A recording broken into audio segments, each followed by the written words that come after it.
name is Tracy Perkins, and welcome to a new edition of Choices. I'm very pleased to announce as tonight's guest, John Curran, who's a life coach. Thank you so much for being here, John.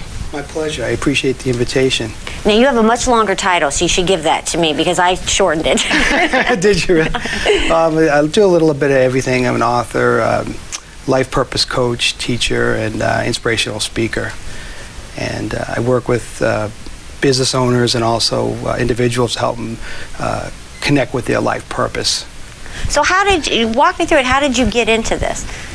Well, I've worked in the medical field for a number of years, and I enjoy doing that. But I've also found that I've always been interested and studied people who have been really successful. And I was curious about, well, what makes them different than anybody else, and what do they do? And I started to delve into it. I got more and more interested. I found out a lot of them had coaches, people like Tiger Woods and all these famous people. And I thought, geez, why? I love working with people. I love bringing out the best in people. And I thought, why the heck not go and get certified in it? So it was a discovery process for me. I had to go out, learn a little bit. I did some research, did the due diligence, looked at different programs, and I found one where I could, get certified. And I ended up becoming certified as a practitioner and as a master coach and as in NLP, which is neuro-linguistic programming.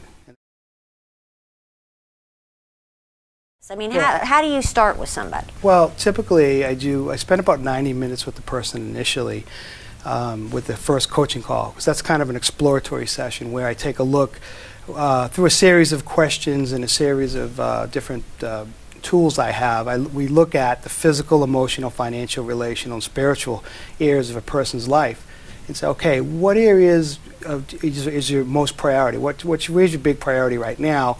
And then we kind of laser focus on that. I mean, we eventually get to all 5 areas, but we start out with kind of looking at it from a real big picture. Then we go in and we really laser focus on that one area. Let's say the big area for a person might be finances. Oh, and then you take care of the financial, and then all of a sudden they say, well, I'd like to lose a little extra pounds, I'd like to be in better shape.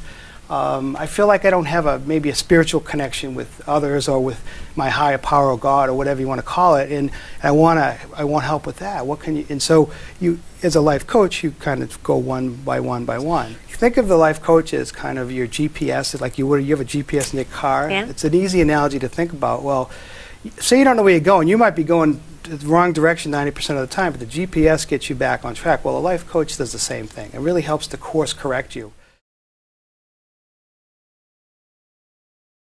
My personal philosophy is the relationship that you have with yourself is the most important relationship that you'll ever have. Because if you have a good relationship with your inner self and with yourself, then you're going to also have a good relation. You're going to project that out into the world. That's just my personal. But if they came to me, like part of the questions that I ask in the exploratory sessions will tease out that information. So if I was going to work with you, for example, in the course of our conversation of me asking you certain questions, it will tease out that information where it'll say, oh, well, I have issues with my mother-in-law, or I have issues with my spouse, or I have real issues with the work relationships, or I have issues, or maybe my self-esteem isn't where, because that's a big thing that I work with people, because 80% of success is really the inner game of success. The other 20%, in my opinion anyway, and a lot of other successful people, is the technical aspects of what you want to do it's something that's a skill that can be learned. But the biggest thing is to get that self-esteem, self-confidence up to where it needs to be. Because I think a lot of people, they have this idea that they get overwhelmed. They think, oh my God, I got all these things, and it's like, what I get them to do is just to break it down into small, bite-sized, digestible pieces that they can process, they can understand, and that they can develop action plans. Because that's where, once we get all this exploratory stuff done, then we work towards putting together some action plans. I'm a big fan of the action Yes. plan. I'm smiling. My kids are like all the time, you always have to have a plan. I'm a big fan of that. Yeah. Because, the thing is knowledge is power, but it's only the application of knowledge that is going to bring the real power. Because you can have all those wonderful philosophies and ideas, and as I have over the years, kicking around in your head, but if you don't take action on it, it's kind of like it's just wasted information and energy so you're crazy not to use that stuff. if I was working with somebody that had an issue with smoking or drinking or whatever, and they had some bad habits, they know they need to change, I'll work with them on that. So then the physical could be weight loss, could be just changing some bad habits, and looking at why they keep repeating the same thing over and over. You hear the old famous saying, insanity. The definition of insanity is doing the same thing over and over again and expecting different results. Well, that's what a lot of people in the world do, and the reason they do it, quite honestly, and we've all been, I don't like to use the word guilty, but we've all been kind of guilty of it in a sense, because we do things unconsciously. It's just that we get into these habits. You get up in the morning, you get your cup of coffee, you take a shower, you have your routine, you do your certain things, and it gets comfortable, and you do that all the time. But then all of a sudden, you realize, well, maybe these habits aren't serving me anymore, so I need to look at doing things a little different. And with a lot of people, they're not likely to change unless there's enough pain in their life. If they're facing a life-threatening illness, and like I've talked with smokers over the years, and they say, oh, I knew I should have quit, but then finally one day I ended up intubated on a ventilator, and I could, and I went through hell and back, and now I've decided that was it. That was their bottom line. So everybody has a different bottom line. Emotions can really serve you, or they can really tear you apart. Yeah. And so it's an emotional kind of look at where you are right now in terms of your emotions, and what emotions are serving you and what emotions aren't, and how to keep them on an even keel so you're not up and down and up and down. I see so many people, they're on these roller coaster rides. It doesn't need to be that way.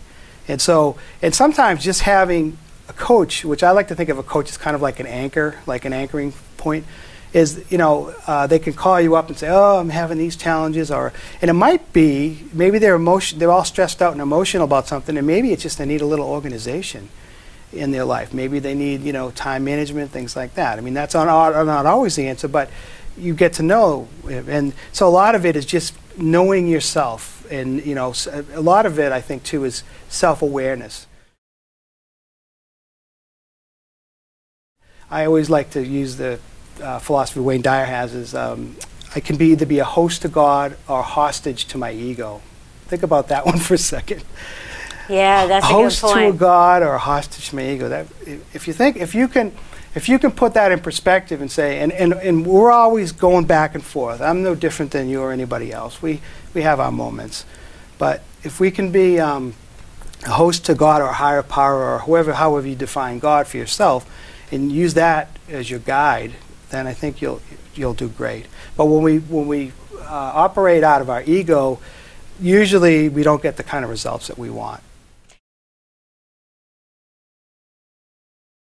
To watch someone, to see where they are when they first come in, and then you work with them, say 3 months, 6 months, 9 months, a year, and then you see the growth, and to know that you were part of that is like just a gift that money can't buy. I mean, the money's nice and all that stuff, but it's the gift. The real gift is in watching the growth, watching that, and then them coming back to you and saying, you really made a difference in my life. Oh, and, yeah. It's like you feel that at a heart level, because you're like, wow, I really impacted that person, and then you want to do more of it.